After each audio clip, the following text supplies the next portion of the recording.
নমস্কার, আমি taro reader Ishita, healer এবং law of attraction coach easy Samadhan YouTube চ্যানেলে জানাই আপনাদের অনেক অনেক স্বাগত। যেমনটা থাম্বনেইলে আপনারা দেখেছেন যে একদম আজকে ভিডিওটা হবে সম্পর্ক ঠিক করার বিষয়ের উপরে। সম্পর্ক নিয়ে আমরা কম বেশি বলতে পারেন যে প্রবলেমের মধ্যে প্রবলেম ফেস করি প্রেমিক প্রেমিকা, হাজব্যান্ড ওয়াইফ, আমাদের নিজেদের সাথে নিজেদের সম্পর্ক, বাবা মার সাথে সম্পর্ক, বন্ধু বান্ধব, যে কেউ হতে পারে, যে কোনো সম্পর্ক।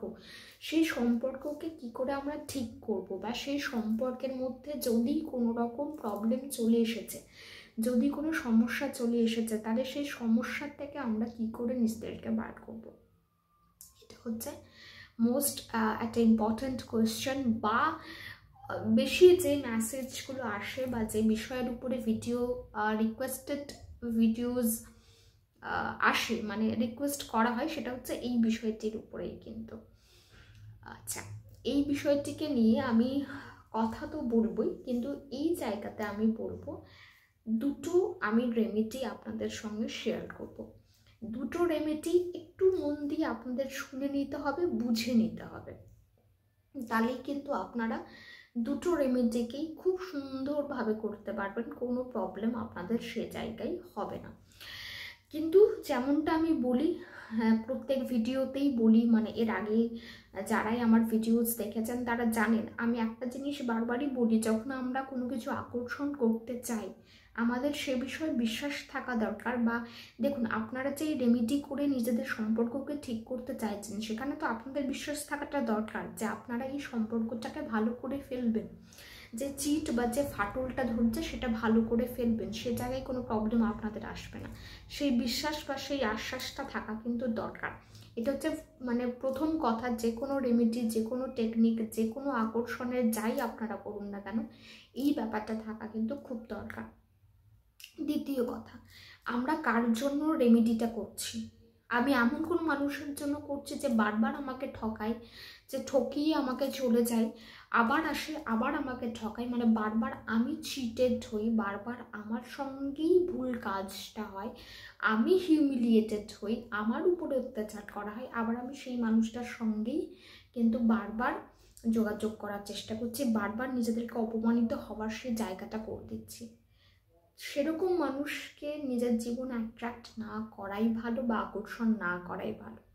একবার ভুল হতে পারে, দুবার ভুল হতে পারে, কিন্তু কন্টিনিউ সে মানুষটা ভুল করেই যাচ্ছে আর আমি তাকে সুযোগের পর সুযোগ দিয়ে যাচ্ছি, সেটা তো কোনো ঠিক জিনিস নয়। সে জায়গায় দাঁড়িয়ে আমরা আমাদের ক্ষতি করছি। তাই আমি কোন মানুষটাকে আকর্ষণ করতে চাইছি, কোন মানুষটার সঙ্গে নিজের সম্পর্ককে আমি সুন্দর করতে চাইছি, হিল করতে চাইছি, এটা হচ্ছে বড় ব্যাপার। এবং তৃতীয়, যেহেতু এই ভিডিওতে দুটো রেমেডি থাকবে বললাম, এবং দুটোই আপনারা যে কেবল সম্পর্ক ঠিক করার জন্য করতে পারেন এমন নয়, কাউকে নিজের জীবনে আকর্ষণ করার জন্য, অ্যাট্রাক্ট করার জন্য কিন্তু আপনারা রেমেডি দুটোকে করতে পারেন। তাই তৃতীয় কথা, আমি কাকে নিজের জীবনে আকর্ষণ করতে চাইছি, কাকে আমি অ্যাট্রাক্ট করতে চাইছি, এটাও বড় প্রশ্ন। সে মানুষটা আদৌ আমাকে ভালোবাসে কি, সে বলতে পারছে না, সেটা আলাদা ব্যাপার। তার জীবনে অন্য কোনো মেয়ে নেই তো, বা অন্য কোনো পুরুষ নেই তো, তাকে আমি নিজের জীবনে আনতে চাইছি, তাকে আমি অ্যাট্রাক্ট করতে চাইছি, কিন্তু তার মন অন্য জায়গায়, আমি সেটা জানার পরেও তাকে আমার জীবনে আনতে চাইছি, তাহলে এর থেকে বড় বোকামি কিন্তু কিছু হয় না। আপনারা জানেন না যে তার জীবনে কেউ আছে কি না, বা এরকম কিছু আছে কি না, আপনারা করছেন নো প্রবলেম, কিন্তু আপনারা জানেন যে তার জীবনে অলরেডি একজন রয়েছে, তবুও আমি তাকে আমার জীবনে আনতে চাইছি, এটা কিন্তু ভীষণ বড় একটা ভুল কাজ, যেটা কোনোদিনই সাকসেসফুলি ম্যানিফেস্টেড হবে না। আমার বলার কথা বা যে জায়গাগুলোতে ওয়ার্ন করে দেওয়া দরকার, আমি সেই জায়গাগুলো আপনাদের সামনে ক্লিয়ার করে দিলাম। এবার চলে আসে রেমেডি পার্টে।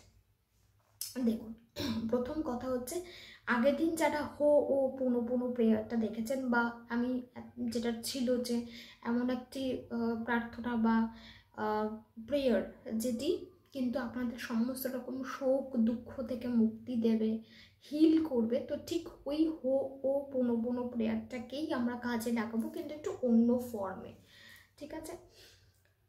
যার সঙ্গে আপনাদের রিলেশনশিপ আপনাকে ভালো করতে হবে, তার ছবিটা আপনার কাছে খুব স্পষ্ট ক্রিস্টাল ক্লিয়ার থাকা থাকতে হবে। আপনাদের চোখ বন্ধ করে আপনি তাকে একদম ক্লিয়ার দেখতে পান, এরকম একটা ইমেজ।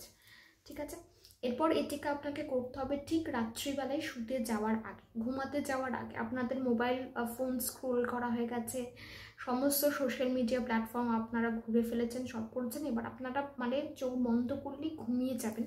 ঠিক সেই সময়টাতে দাঁড়িয়েই কিন্তু আপনাদেরকে এই কাজটা শুরু করতে হবে। আপনাদের চোখ বন্ধ করতে হবে এবং নিজেকে এবং অপর যে মানুষটি যার সঙ্গে আপনি সম্পর্কটাকে ঠিক করতে চাইছেন, সেটা যে কেউ হতে পারে, তাকে দুজনকেই আপনাকে মোমবাতির শিখার মতন দেখতে হবে। ফ্লেম অফ ক্যান্ডেল, ফ্লেমের আকারে, শিখার আকারে কিন্তু আপনাদেরকে দেখতে হবে। আমি আপনাদের ডেমনস্ট্রেট করে দেখিয়ে দিচ্ছি। এই যে দুটো মোমবাতি আপনারা দেখতে পাচ্ছেন, একটা হচ্ছেন আপনি, একটা হচ্ছেন সেই মানুষ যার সঙ্গে আপনি আপনার সম্পর্ক ঠিক করতে চাইছেন। এই দুটোকেই আপনাকে এরকম শিখার আকারে দেখতে হবে। ঠিক আছে, এইভাবে শিখার আকারে দেখতে হবে এবং আপনি এই শিখাটিকে বলছেন, আমার দ্বারা যদি কোনো ভুল হয়ে থাকে আমি তার জন্য ক্ষমা প্রার্থী, আই অ্যাম সরি। এই শিখাটি মানে যে মানুষটির সঙ্গে আপনি আপনার সম্পর্ক ঠিক করতে চাইছেন, সেই শিখাটি আপনার এই সরিটাকে অ্যাকসেপ্ট করলেন, আপনাকে ক্ষমা দান দিলেন, তিনি আপনাকে ক্ষমা করে দিচ্ছেন। আপনাকে সেটা ফিল করতে হবে, অনুভব করতে হবে। তারপর আপনি বললেন থ্যাংক ইউ, ধন্যবাদ আমাকে ক্ষমা করে দেওয়ার জন্য। এই শিখাটি খুশিতে আপনাকে দেখছে, আপনাকে সেটা ফিল করতে হবে। এবং তৃতীয় হচ্ছে আপনি বললেন আই লাভ ইউ, আমি আপনাকে ভালোবাসি। এই মানুষটি অর্থাৎ এই শিখাটিও আপনাকে আই লাভ ইউ টু, আমিও আপনাকে ভালোবাসি, এটি বলছে। এবার যাদের কল্পনা শক্তি খুব ভালো, তারা দেখতে পারেন যে এই শিখা দুটি একে অপরকে আলিঙ্গন করছে বা একে অপরের সঙ্গে মিশে যাচ্ছে। ঠিক আছে, আপনারা এইভাবেও দেখতে পারেন। যাদের ইমাজিনেশন পাওয়ার ভালো, তারা সেটা খুব ইজিলি ইমাজিন করে নিতে পারবেন। তাহলে বোঝা গেল যে এই দুটি শিখা একে অপরকে কি বলবে এবং কিভাবে আপনারা নিজেদেরকে দেখছেন না, আপনারা নিজেদেরকে শিখার আকারে দেখছেন। একটা শিখা আর একটা শিখাকে বলছে এবং এই শিখাটাও রিপ্লাই ব্যাক করছে। ঠিক আছে, তাহলে আমি আর একবার আপনাদের বলে দিচ্ছি। আপনি প্রথমে ক্ষমা, যেটা হচ্ছে ক্ষমা প্রার্থনা করবেন, আই অ্যাম সরি বলবেন।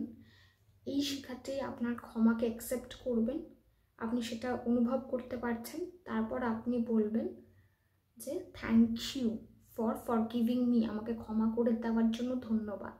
এই শিখাটি মাথা নাড়ছে বা এই শিখাটিও আপনাকে কিন্তু বলছে যে ওয়েলকাম বা সামথিং লাইক দ্যাট। ঠিক আছে, তারপর আপনি বলছেন আই লাভ ইউ, এই শিখাটিও বলছে আই লাভ ইউ টু, এবং তারপর আপনারা দেখছেন যে আপনারা এক হয়ে মিলে যাচ্ছেন। ঠিক এই প্রসেসটাকেই আপনাকে কন্টিনিউ করতে হবে এবং এই পুরো জিনিসটাকে 5 বার করতে হবে। এই 3টে কথাকেই উইথ ফিলিং, অনুভবের সাথে 5 বার আপনাকে করতে হবে ঠিক ঘুমাতে যাওয়ার আগে। কতদিন করবেন? যাদের খুব ছোট্ট সমস্যা, যারা জানেন যে খুব অল্প বিস্তর কিছু হয়েছে, এমন কিছু বড় ব্যাপার নয়, তারা 21 দিন করবেন। যাদের সমস্যা একটু জটিল, বহু বছর কথা নেই, 2 বছর 3 বছর হয়তো কথা নেই, যোগাযোগ নেই, মুখ দেখা দেখি নেই, তারা একটু বেশি সময়ের জন্য করবেন, 3 মান্থসের জন্য করবেন। ঠিক আছে, এবং এটা নিজের উপরে ডিপেন্ড করে যে আমরা কতদিন করতে চাইছি, আমাদের কতদিন করতে ভালো লাগছে। এই টেকনিকটিকে বলা হয় লাভ ভাইব্রেশন। ঠিক আছে, এই টেকনিকটিকে বলা হয় লাভ ভাইব্রেশন এবং এই টেকনিকটির মধ্যে আমরা হো'ওপনোপনোকেও অ্যাড করি, মানে সেই প্রেয়ারটিকেও কিন্তু অ্যাড করি। আশা করি আপনারা বুঝতে পেরে গেলেন। আচ্ছা, এইটা আপনারা একই রকমভাবে সেই মানুষটির জন্য করতে পারেন যে মানুষটিকে আপনি আপনাদের জীবনে আকর্ষণ করতে চাইছেন। আপনি এমনভাবেই করবেন যে হয়তো পূর্বজন্মে কোনো কিছু আমি করে ফেলেছিলাম বা পূর্বজন্মে আমার দ্বারা কোনো ভুল হয়েছিল, যার জন্য হয়তো এই জন্মে সে আমাকে ইজিলি অ্যাকসেপ্ট করতে পারছে না বা তার দিক থেকে কোনো প্রবলেম আসছে। তো জাস্ট ওইভাবে ওইটাকে মাথায় রেখে আপনারা এই টেকনিকটি করতে পারেন, কিন্তু মনের মধ্যে কোনো রকম যেন প্রতিহিংসা না থাকে যে সে আমাকে এসে সরি বলবে বলে আমি এটা করছি, তার মুখ দিয়ে সরি আমি বলাবো বা সে যেন ক্ষমা আমার কাছে চাই, আমি তার জন্য তাকে আমার লাইফে ফিরে আনতে চাই, এরকম ধরনের মানসিকতা নিয়ে করলে কিন্তু এই টেকনিক সফলভাবে আপনারা করতে পারবেন না। মানসিকতা, আমার কি ইন্টেনশন, সেটা উদ্দেশ্যটা হচ্ছে মেন। ওকে, এরপরে আসি যে নেক্সট যে রেমেডিটার কথা, সেটা হচ্ছে একটি মন্ত্র। এই মন্ত্রটিকে বলা হয় রেড তারা মন্ত্র, ঠিক আছে? ওম তারে তাম সোহা, ওম তারে তাম সোহা। এই মন্ত্রটি আপনারা একবার, যদি আপনারা এইভাবে বসেন, একবার বসে 108 বার করবেন। এবং এই মন্ত্রটির কোনো নিয়ম নেই যে এতবারই করতে হবে, সেরকম নয়। আপনার যখন ইচ্ছা, যখন মন হচ্ছে, দাঁড়িয়ে, বসে বসে, শুয়ে শুয়ে, খেতে খেতে, যখন আপনার মনে হচ্ছে আপনি এই মন্ত্রটা কিন্তু চ্যান্ট করতে পারেন। ওম তারে তাম সোহা, ওম তারে তাম সোহা, এইভাবে কিন্তু আপনারা চ্যান্ট করে যেতে পারেন। এবং কোনো একটি মানুষের সঙ্গে সম্পর্ক ঠিক করে নেওয়ার জন্য বা কোনো মানুষকে নিজের জীবনে আকর্ষণ করার জন্য আপনি কিন্তু এই মন্ত্রের জপ অবশ্যই করতে পারেন। এবং এই মন্ত্রটি জপ আপনি কোনো একটি উদ্দেশ্যকে কেন্দ্র করেই করবেন, তাই অবশ্যই উদ্দেশ্য যেন সৎ হয় এবং সৎ মানসিকতা নিয়েই কিন্তু আপনাদের এই মন্ত্রটি চ্যান্ট করতে হবে। যখন মন তখন চ্যান্ট করতে পারেন। বা কেউ যদি চান যে না আমি ওইভাবে করবো না, আমি একবার বসে মাথা ঠান্ডা করে করব, তখন একবার বসে আপনাকে কিন্তু 108 বার চ্যান্টিংটা করতে হবে। এবং তারপর কৃতজ্ঞতা স্বীকার যে হ্যাঁ, আমি যে মন্ত্রটা চ্যান্ট করলাম এটা কাজ করেছে এবং থ্যাংক ইউ, এই গ্র্যাটিটিউডটা কিন্তু আপনাদের জানাতে হবে। আশা করি দুটো রেমেডি বা দুটো টেকনিকে আপনাদের আমি বোঝাতে পেরেছি। কোনো রকম কোনো প্রশ্ন থাকলে অবশ্যই কমেন্ট বক্সে আপনারা জিজ্ঞেস করে নিতে পারেন, আমি আমার সাধ্যমতো উত্তর দেব। এবং হ্যাঁ, যেমনটা আগের ভিডিওসগুলোতেও বলেছি, ল অফ অ্যাট্রাকশনের সেশন কিন্তু শুরু হতে চলেছে। সেখানে এরকম বহু টেকনিকের সম্পর্কে আপনারা জানতে পারবেন। প্রচুর কিছু জানার আছে এবং প্রচুর কথা হবে, কারণ সেশনে থাকবো আমি। 3 দিন ব্যাপী সেশন হবে। রেজিস্ট্রেশন কিন্তু এখনও চলছে, এনরোলমেন্ট চলছে, আপনারা চাইলে এনরোল করিয়ে নিতে পারেন। 4 জানুয়ারি থেকে শুরু হচ্ছে সেশন এবং অনলাইন সেশন হবে। তো অনেক কিছু জানা শেখা হবে, অবশ্যই আপনারা এনরোল করিয়ে নিতে পারেন। এনরোলমেন্ট ফিস হচ্ছে কিন্তু 222, কেবল 222 টাকাতেই আপনারা কিন্তু ল অফ অ্যাট্রাকশনের যাবতীয় সব কিছু আপনারা কিন্তু জানতে পারবেন। So yes, if you are interested আপনারা অবশ্যই এনরোল করিয়ে নিতে পারেন। অ্যান্ড আশা করি এই ভিডিওতে আপনাদের কোনো না কোনো হেল্প করবে। সো শেয়ার অবশ্যই করবে, যাদের প্রয়োজন আছে আপনারা মনে করেন অবশ্যই শেয়ার করবেন। সবাই ভালো থাকুন, সুস্থ থাকুন এবং হ্যাঁ, কমেন্ট করবেন।